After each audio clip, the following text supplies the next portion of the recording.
shining a light on autism and life as an autistic person. Welcome to My Friend Autism, a podcast breaking down barriers, stigma, and misconceptions around autism while increasing understanding and acceptance of the autistic community. And now, here's your neurodivergent host, Orion Kelly. Well, welcome. It's so great to not see you, but pretend to see you, because that's what neurotypical people like to say when they can't see you. Great to see you again. Yeah, good. Nevertheless, welcome along to my podcast. Good start. I'm Orion Kelly, that autistic guy, and I am all about helping you raise your level of understanding, acceptance, and appreciation of the autistic community. Now, if that sounds like something you'd be interested in and you absolutely love your podcasts, I would be delighted if you'd consider subscribing to my YouTube podcast channel. That's Orion Kelly Podcasts. I've also got my original all content channel, Orion Kelly, that autistic guy. So if you've already subscribed to my YouTube channel, you should definitely consider subscribing to my podcast channel, because what I've got for you here on this channel is literally all podcasts, hence the title. Nothing but podcasts. So if you love podcasts, if you like listening to them or listening and watching podcasts in a more podcasty vibe, I don't even know what that means, please subscribe to my podcast YouTube channel. And welcome. It's great to see you. Now, My Friend Autism, a podcast really all about just talking about autism and, like I said, helping you raise that level of understanding, acceptance, and appreciation. So what I want to do today, I want to do my best to help you understand autistic people just a little bit better. And here's my reason. If I open up and share bits about me, how I feel being an autistic person, maybe, just maybe, instead of being aware of autism, who cares about people being aware? Maybe you'll understand, right? Maybe you'll think, oh, okay, I get it. Even just a little bit. See, even just a little bit of understanding leads to relatability, leads to compassion, leads to appreciation. If you can appreciate where someone's coming from, you have more compassion. Does that make sense? All right, so let's open up, my friends. Autism Feels, Part 1, what autism feels like, but I like it more just autism feels. And I'm going to talk about some of the things that, well, I guess I experience. Okay, so my personal feelings experienced by me, an autistic person, daily challenges with life on a neurotypical planet. Okay, so let's start with autism feels like you're an outcast. When I say autism feels like you're an outcast, what I mean is things like you always feel different, out of place, not like the rest of the people in your life, not like your family. I mean, I'm talking not even like siblings, not in a bad way. I don't mean that in like a malicious or an offensive way. I mean, there's just something about it that is, these are my family members, but I just don't, it just feels there's something weird here. Does that make sense? You feel different to your friends. So you have friends, they accept you, but there's still something about the relationship that it's just not meeting, not connecting. For those listening and not watching, I was getting my hands and trying to connect them, but they weren't. Those hands were like magnets repelling, and you feel like an alien, right? So look at it like this. You're on a foreign planet. Does that make sense? And I know I always do like Superman metaphors. I apologize, but he's my hero. Okay, so look at it like this. You know how like when Superman, when the Man of Steel, he kind of went back to his home planet or went back somewhere that wasn't Earth.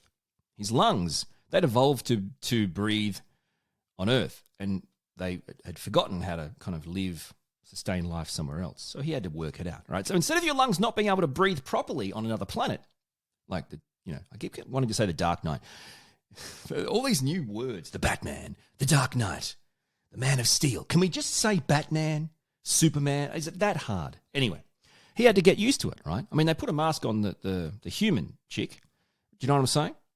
So just like that, our brain isn't able to connect properly to earthly beings. Like our lungs aren't able to breathe properly on other planets, right? They need help. It's the same. Look at it the same for autistic people. Our autistic brains make it hard for us to connect properly to earthly beings, to people on planet Earth. Does that make sense?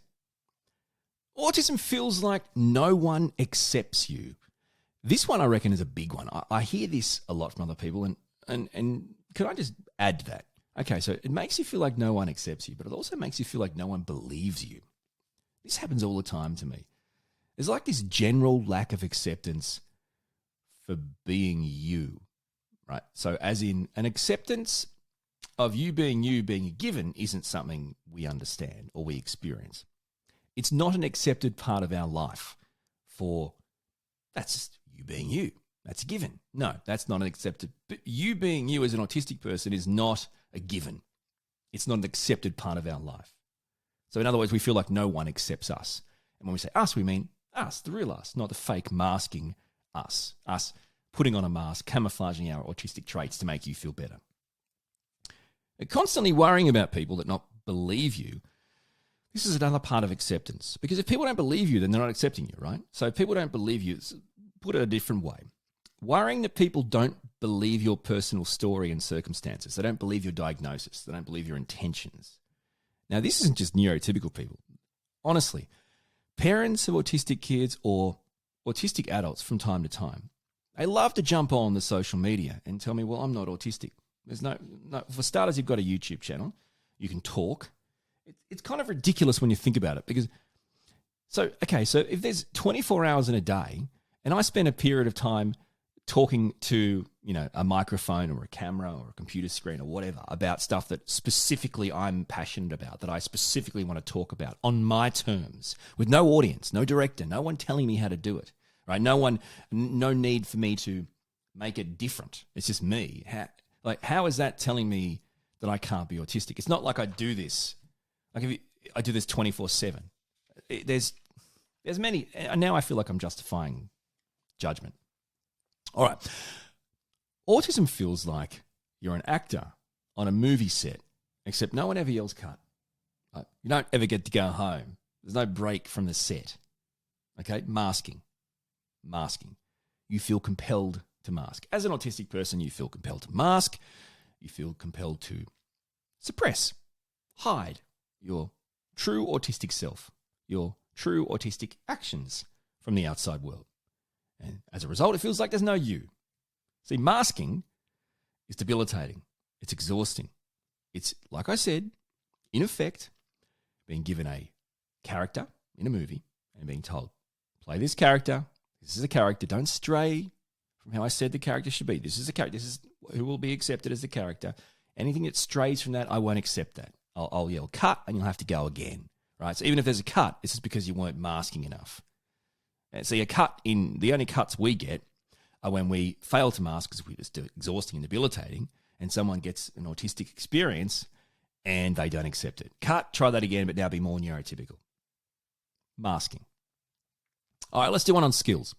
Autism feels like you do not understand, let alone get the basic human skills neurotypical people take for granted. Okay, this is an interesting one because everyone's different. All autistic people are different. We get that. We all have different skills. We all have different passions and interests. Okay, so autism feels like you do not understand basic human skills, right? Let even get them, be able to do them. And we're talking about basic human skills that neurotypical people would take for granted. For example, I can have a YouTube channel, I can make podcasts, 2 YouTube channels, I can make videos, podcasts, do all these different things. But every day I've still got to stop and take time to work out the right shoe on the right foot if my kids ask me, can you help me put my shoes on? And still get it wrong. Like there's things, I would assume it's a basic human skill. How do you put your shoes on? Oh, well, there's a way. You can tell me that way every day, but it's not getting through in a way where I can actually, it isn't a learning thing. It's clearly the way I'm processing it anyway. So like I said, as an autistic person, you may have high-level skills in a particular area, your special interest, your passion, whatever you want to call it, intense interest, whatever helps you. But you'll still find there'll be many gaps in your skill set of day-to-day tasks that neurotypical people just do naturally. So that's really weird. Autism feels like, when we talk about skills, it's like you can be super gifted in like one thing, but then everything else, including really basic things, you're just horrible at. And then therefore people don't know how to read it. It's like, well, hang on, how can you be so good at this, but really horrible in these really basic things? You must be lying. Something isn't right. It's not processable. Interestingly, a way you could actually use that to understand autistic people better, not being able to process and understand things, but you just flip it back around and go, no, something smells fishy here. It's not. All right, social interactions. Autism feels like no matter how hard I try in situations of social interactions, it's always difficult, right? It's always uncomfortable, gets awkward, it's confusing. Social interactions, a key diagnostic criteria for autistic people. It comes down to this, well, I don't even know how you want to explain it for each person because we're all different. But it comes down to something about our ability to interact and communicate. So, face-to-face interactions with one-on-one or a handful of people, for me, feels super forced. Almost always feels forced. And almost never seems to go well, or at least the way I wanted it or intended it. So what I kind of mean is in those situations, sometimes I feel like I'm better off not having conversations with people, small groups of people, couple of people, because by the end of the conversation, I feel like, and it ends, I'm completely riddled in self-loathing and hate. And I can't believe how that conversation went in my mind, or I said this and they didn't take that well, or I did this and that. And it's not about them. It's about me just thinking I must have done so many things, and you are misinterpreted socially and in communication as an autistic person. It's almost impossible to get across what you intend to get across in the way you intend to convey it. You rely on safe people, in effect. So for me, it might be my wife, and they kind of lead you around these situations. They help you warm up. For autistic kids, they would rely on their parents to understand that if they're going through these situations, and to provide them with that security and that safety, and to help them warm up, to be there to support them. And again, if you're autistic, you have daily support needs. I don't care where you think you are on the spectrum, but for daily support needs of some kind, there's no diagnosis. And I can tell you, it's fluid. Sure, some have much more high-level support or care needs than others. But again, it's fluid. Okay. So we talked about feeling like an outcast, but fitting in, I think it's kind of different. So in addition to never feeling accepted, right, autism feels like I'm lost. I don't belong. Right? I rarely fit in, or I rarely feel like I fit in. And mostly, you feel out of place. I mean, in every situation, right? And look, I feel like the only way I'd ever get a job, make a friend, meet new people, whatever, is by masking. So in other words, is by trying to fit in, by not being me, by trying to play a role that I think will fit in, by suppressing my true autistic self. The funny thing is, a lot of times, we're bad at playing those roles, right? Because you've got an autistic brain trying to be a neurotypical brain, right? In the end, you try your best to do that to fit in, and you don't anyway. It fails. So either way, it's a lose-lose. Let's talk about small talk. Autism feels like neurotypical small talk is a foreign language. And you can never learn this language, by the way. It's one of those foreign languages that's really hard. Okay, so any form of small talk doesn't come naturally to me and most autistic people. It's like a foreign language. And also, too, it's like the logical side of our brain kind of says, why? Who cares? I don't care about the traffic on the way here. What's the difference with the weather? What are you talking about? What are you telling me this for? Of course, those reactions, those situations, they can create silence, they can create awkwardness. Obviously, that leads to uncomfortable interactions, uncomfortable experiences. Again, it's a vicious cycle. What is the point of small talk anyway? The argument is, what's wrong with meaningful conversations? What's wrong with talking in meaningful ways anyway? Because in the end, I feel like it's just a precursor. Even you don't want to do, if you're not autistic, even you don't want to do small talk, but you kind of feel like you got to, and it's bloody horrible. In a way, I kind of speak two languages, or at least try to. Autistic and neurotypical. But a lot of neurotypical people never make the effort to learn the communication language of autistic people, right? So it's, great. We're kind of learning two languages for you. And what are you learning? Well, you're listening, so that's good. Wavelength. Autism feels like I'm on a completely different wavelength.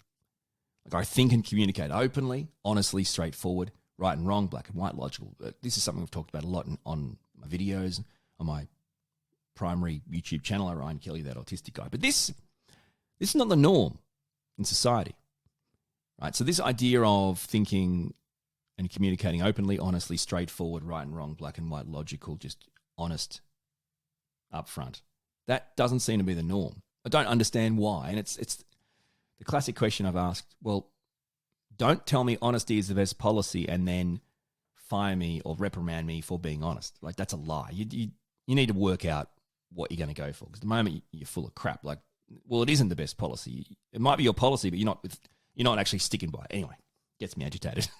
Right? I feel agitated and frustrated and angry when people won't just tell me the truth.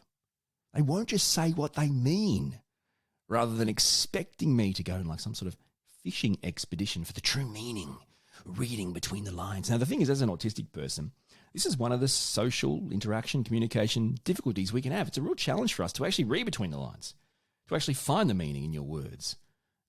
And this is one of the great tips, just tell us. Just say what you mean what you say. Just give it to us. What do you want to tell us? Convey it to us, please.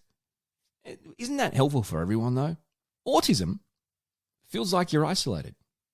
It feels like you're isolated from really the rest of the world, but you're still living amongst the rest of the world in plain sight, but you're isolated. When you think that's a horrible feeling, right? You feel like you're isolated from the rest of the world, except you're still living amongst the rest of the world, completely in plain sight, hiding in plain sight. It's not a good way to think. Communication differences, being misunderstood. That leads to loss of friends. That leads to things that aren't good, right? So if you're isolated and you have communication differences, you're always misunderstood, you lose friends, you lose relationships, you lose jobs.